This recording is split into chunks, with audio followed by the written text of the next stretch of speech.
Dabar norėčiau parodyti atvejį, kai vairuotojas suveda duomenis rankiniu būdu į tachografą. Būtent pirmas vairuotojas, kurio kortelė yra pirmoje tachografo dalyje. Tai spaudžiame OK, einame sustrėlyti iki duomenų įvedimas vairuotojas 1. Pirmoji funkcija yra šalies pradžia или начало страны.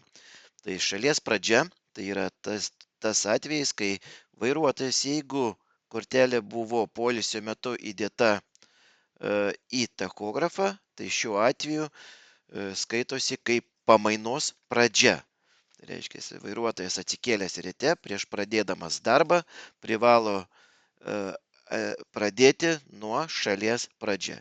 Ir jisai šiuo metu visada tai turi sutapti šalies pradžia su šalies pabaiga, kadangi jisai ilsėjosi tam tikroje vietoje ir jis privalo pasirinkti šalį, nuo kurios šalies visada pradeda.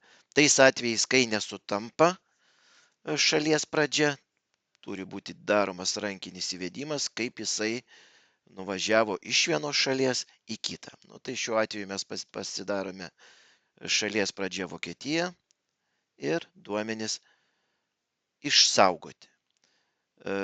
Ir vairuotojui atidirbus darbo pamainą, jisai gali sustojęs, atlikęs darbas, atlikęs visus registracijos darbus, jis daro šalies pabaiga.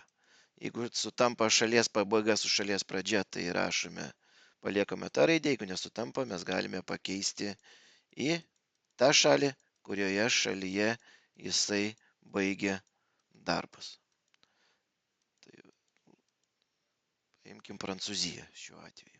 Taip, tai būtent taip šiais atvejais, kai vairuotojas ilsisi vilkike, pradeda darbą ir baigia darbą. Lygiai taip pat pagal naująją direktyvą, tiksliau jau nauja sena direktyva, vairuotojas kirsdamas sieną privalo keisti ir šalies pavadinimą. Tai jeigu jisai važiavo Vokietiją, kirsdamas sieną privalo atžymėti šalies pradžia. Tai kirtus taip,